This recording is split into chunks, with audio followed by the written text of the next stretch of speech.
Karena memang juga udah ada penelitiannya yang menunjukkan teknik coaching itu, bisa menstimulir proses berpikir kreatif seseorang Mmm. dan akhirnya dia bisa berinovasi juga gitu ya.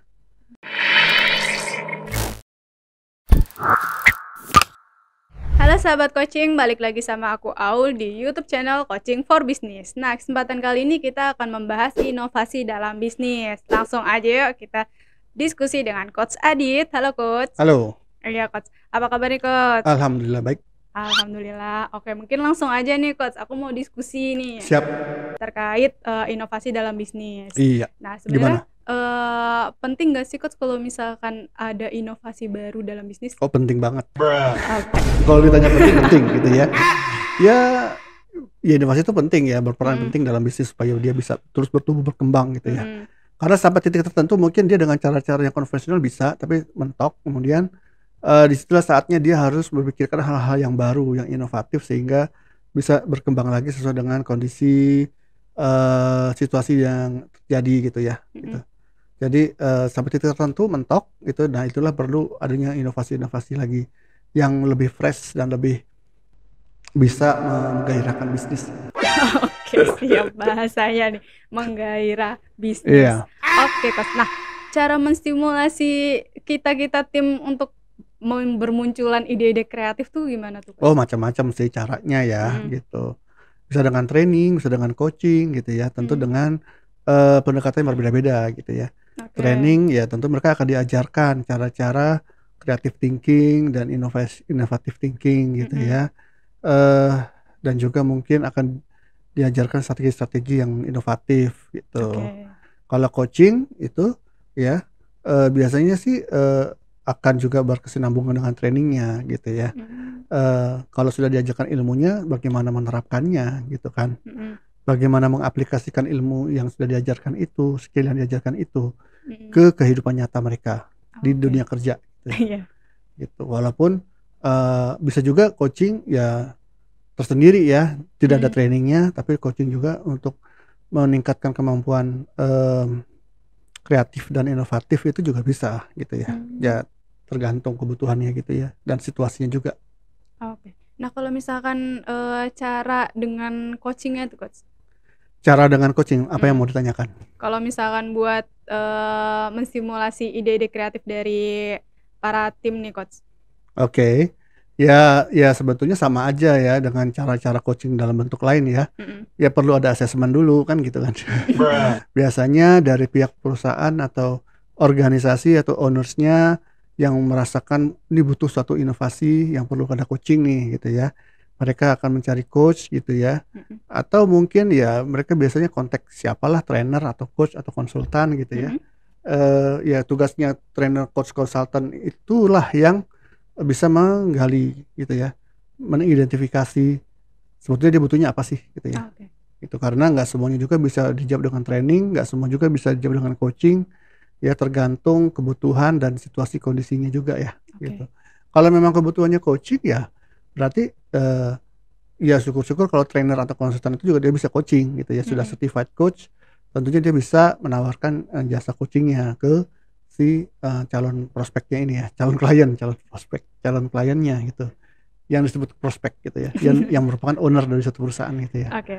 atau, pimpinan perusahaannya gitu ya, gitu. Kalau enggak ya dia harus me-refer-kan si, calonnya ini ke coach yang memang lebih, kompeten untuk melakukan Mhm. coaching gitu. Oke. Setelah itu ya, eee, tetapkan target Mhm. gitu ya. Apa sih yang menjadi indikator, peningkatan inovasi dalam bisnisnya gitu ya. Target inovasinya apa gitu, harus jelas gitu ya. Kemudian barulah proses coaching-nya berjalan. Di Mmm. mana di setiap, di tengah-tengah perjalanan coaching itu harus ada evaluasi-evaluasi ya untuk mengukur, seberapa tercapainya target ini gitu ya, dengan proses coaching yang sedang berjalan gitu. Oh, oke. Berarti kalau misalkan saat sesi coaching ini, ide-ide dari si tim yang di-coaching sebenarnya akan bermunculan dengan sendirinya karena mereka yang di-coaching, ibaratnya kayak dari coach-nya ini menggali agar si timnya ini punya pemikiran-pemikiran yang me- memunculkan ide kreatif atau inovasi untuk bisnisnya. Betul. Oke. Iya. Karena memang juga udah ada penelitiannya yang menunjukkan teknik coaching itu bisa menstimulir proses berpikir kreatif seseorang dan akhirnya dia bisa berinovasi juga gitu ya. Karena coaching itu bukan mengajarkan, Mm-mm. tapi lebih ke prosesnya bertanya dan explore gitu ya, yang men-trigger proses berpikir, proses reflektif mereka gitu ya, perenungan, yang disitulah muncul ide-ide kreatif. Karena dalam proses perenungan itu sel-sel saraf kita tuh yang tadinya nggak terkoneksi gitu ya, Oh, dari dengan pertanyaan-pertanyaan mungkin teknik-teknik ya. bertanya yang memang Oh, khusus oke. dirancang untuk itu gitu. Oh. Ya jadi kalau dikasih tahu ya udah, dia hanya tahu apa yang udah dikasih tahu gitu ya, tapi Mm-mm. dia nggak bisa berpikir kreatif lagi, kecuali kalau orang itu dia memang sudah ada potensi, udah ada kemampuan berpikir kreatif gitu ya. Mm-mm. Jadi dia bisa mengkreativitaskan hal-hal yang dipelajari dalam training ke Mm-mm. hal-hal yang lebih berbeda gitu loh. Oke. Tapi kalau coaching justru di situ lah mentraining pikiran mereka ya, Mm-mm. bukan mentraining skill ya, Mm-mm. tapi mentraining atau memfasilitasi pikirannya klien agar mereka terstimulir untuk berpikir kreatif gitu loh. Oke. Nah, kalau misalkan saat sesi coaching kan pasti kayak bikin si timnya ini atau orang yang di coaching ini bisa ke trigger ya coach ya. Nah, Iya. apakah kalau misalkan coachingnya sudah berhasil nih, nah Mm-mm. kemudian di suatu ketika si yang udah pernah di coaching ini mentok lagi, nggak bisa ngasih ide kreatif lagi atau inovasi lagi, kayak kok nggak bisa mikir ya, atau ada problem apa gitu kan. Nah itu apakah perlu di coaching lagi agar ke Iya, trigger lagi? Oh, tentu gitu ya, karena ya mentok itu kan nggak bisa direncanakan juga ya. iya. Bisa kapan aja Mm-mm. gitu ya. Jadi dia perlu coaching ketika pikirannya sudah mentok lagi gitu ya. Berarti dia butuh partner atau orang yang bisa memfasilitasi lagi sel-sel saraf pikirannya itu untuk aktif lagi gitu. Kasarnya gitu ya. Iya. Jadi prosesnya transformasi gitu ya dalam pikirannya dia. Bukan hanya pikiran dan perasaan juga sih gitu ya. Setelah dia muncul ide-ide kreatif gitu ya, dan bagaimana akhirnya ide-ide kreatif ini bisa diwujudkan dalam bentuk tindakan-tindakan atau hasil-hasil nyata, itulah namanya inovasi gitu kan. Gini coach, nah kalau misalkan dari sesi coaching itu kan pasti Oke. kayak ada bertanya gitu ya coach ya, Iya. agar nge-trigger si timnya ini yang di coaching. Betul. Nah sebenarnya tahapan-tahapan dari awal agar mereka ke-trigger tuh gimana sih coach? Iya, jadi teknik bertanyanya itu harus powerful ya. Mm-mm. Banyak macam nih gitu ya yang mempengaruhinya agar pertanyaan itu menjadi powerful. Mm-mm. Gitu ya. Kita nggak bisa mengajukan satu pertanyaan tertentu yang langsung membuat orang tuh kreatif. Kalau kayak gitu nggak perlu coaching. Iya betul. Ya saya bikin buku daftar pertanyaan aja gitu kan, daftar pertanyaan yang bangkitkan kreativitas, ya udah biar semua langsung kreatif deh gitu ya. Nggak, proses coaching itu ada rangkaiannya gitu ya, ada rangkaiannya yang satu sama lain itu saling mempengaruhi, yang pada akhirnya nanti pada titik tertentu bisa membangkitkan bisa men-trigger kreativitasnya si hal ini ya. Dia mereka bisa mendapatkan insight, mendapatkan awareness ya, yang berupa ide-ide kreatif gitu loh. Ya jadi tahapannya itu panjang gitu ya. Ya dari mulai goal setting, goal settingnya harus jelas, gitu kan, harus terukur, gitu ya. Kemudian nanti ada proses opening question, gitu ya. Dari opening question ini nanti ada probingnya, ada eksplorasi, gitu ya, pertanyaan-pertanyaan yang mengandung eksplorasi. Kemudian ada pertanyaan-pertanyaan yang akhirnya yang membangkitkan refleksi, ya, jenis-jenis pertanyaan yang memang dirancang khusus. Tapi ini juga case per case ya, saya nggak bisa ngasih formulanya juga nih. Karena tergantung dari apa yang informasi yang kita dapatkan dari klien dari sebelum-sebelumnya, dari pertanyaan-pertanyaan yang sebelumnya juga gitu. Ya, jadi pertanyaan-pertanyaan yang bisa connecting the dot lah gitu loh. Ya, dari semua informasi-informasi yang sudah dia sampaikan di pertanyaan-pertanyaan yang sebelumnya gitu. Ya kan?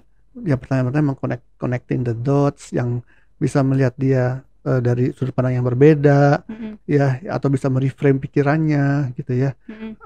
atau dia bisa melihat blank spot-nya, macam-macam nih ya, yang bisa memicu dia bisa mengkritisi sendiri apa yang, sudah dia katakan gitu Mhm. ya, macam-macam, jadi tergantung konteksnya gitu ya. Oh. Sehingga pada akhirnya, eee, jadi semua tahapan-tahapan itu secara bertahap juga tuh mungkin ilustrasinya proses, di kepalanya ya, Mhm. secara saraf sel otaknya kali itu Heeh. saling, aktif dan saling terkoneksi gitu loh, Oh, oke. gitu ya. Sehingga pada titik tertentu, Mhm. saya nggak tahu kapan gitu ya, karena beda-beda juga di setiap orang gitu ya, Iya iya, betul. dia bisa, nyala gitu. Langsung ting ada lampu. Gitu loh, ya. Oke. Tapi bukan hanya bertanya gitu ya, Mhm. karena yang powerful itu bukan kalimat tanyanya, bukan pertanyaan-pertanyaannya, tapi cara bertanyanya Oh. gitu ya yang powerful gitu ya.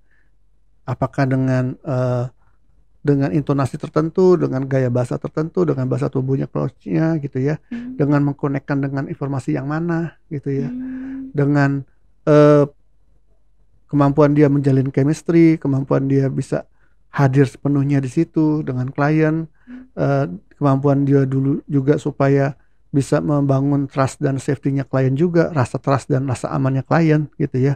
Itu semua akan saling mempengaruhi gitu loh. Sehingga akan membuat si klien itu lebih apa ya, ter-enabling-kan gitu, Oh. ter-enabling-kan, apa ya ter-enabling-kan ya, eee, lebih, terkondisikan Mhm. untuk berpikir kreatif dan inovatif gitu. Oh, oke. Berarti, sebenarnya faktor saat bertanya pun dari mulai intonasi, gaya bahasa, dan lain Iya, sebagainya tadi, itu gimana agar dari coach-nya itu fokus ke klien, klien betul, juga fokus dengan apa yang, ditanyakan atau pokoknya iya, fokuslah dengan coach-nya gitu. iya, Mmm. jadi toolsnya coach itu ya 8 kompetensinya coaching yang Mmm. ya dari mulai kode etik, coaching mindset, sampai, membangun awareness, Mhm. sampai, ke action plan segala macam Mhm. itu semua itu saling berkaitan dan saling mempengaruhi yang membuat si klien itu akhirnya muncul suatu insight-insight baru gitu loh, Oh, oke. awareness-awareness baru gitu ya. Oh. Kalau salah satu dari 8 kompetensi ini tidak dilakukan, Mhm. akan tidak maksimal sih, Oh gitu, berarti gitu. harus memenuhi dari kompetensi coaching ya, Iya, agar harus dilakukan semua, harus si coach-nya ya yang mhm. harus bisa kompeten melakukan itu semua. Oh, oke. Kalau misalkan, dari timnya aja sebenarnya bisa diajak kompromi, diajak coaching gitu. Kalau misalkan dari coach-nya aja belum memenuhi kompetensi coaching-nya, Ya, itu bisa antara enggak berhasil gitu ya, Coach? mhm, Oh, oke siap. iya gitu ya. Jadi nggak hanya sekedar dikasih formulir-formulir Mhm. yang mereka harus isi, Mhm. jadi yang kayaknya tuh terstruktur apa ya, yang udah ada framework-nya gitu Mhm. ya, eee, itu mempermudah coaching sih gitu ya. Mmm. Cuman jadi kayaknya formulaic ya, kayak atau mekanistik banget gitu, Iya. dan tidak bisa cocok dengan semua bentuk manusia gitu, bentuk manusia, tidak cocok dengan semua proses berpikir manusia gitu loh, Oh, oke. ya, form-form itu. Orang sih kepengen meng-coaching itu, enak ya, Mhm. ada prosedurnya gitu ya, Mhm. ada tahapan-tahapan yang jelas, abis ini Mhm. nanya apa, abis ini nanya apa, abis ini nanya apa, Mhm. kemudian harus pakai form apa, ada framework-nya jelas gitu kan, Tigro atau apa gitu ya. Mmm. Pengennya begitu gitu kan, eee, itu mempermudah gitu ya. Oke. Cuman coaching itu adalah ilmu dan seni gitu ya, Mmm. nggak bisa dengan, framework yang kaku begitu, yang sepertinya, terstruktur dan ru rumusannya kaku, enggak gitu ya. Mmm. Jadi dinamis coaching itu. Karena tergantung dari informasi yang diberikan oleh kliennya. Betul, dan Oke. situasi klien juga, background klien, proses berpikirnya klien, Mmm. wah macam-macam deh. Itu Oh, semua akhirnya nge-blend di situ gitu ya. oke deh, Coach. Nah, Iya, teman-teman, ternyata kalau misalkan untuk meningkatkan ide kreatif diri aja tuh, dengan coaching dari coach-nya sendiri juga mempengaruhi nih, teman-teman. Ada pertanyaan-pertanyaan seputar gimana sih cara meningkatkan ide kreatif atau inovasi dalam bisnis, langsung aja tulis di kolom komentar. Dari aku Aulia, Saya Aditya Mijaya. sampai Sampai jumpa. jumpa.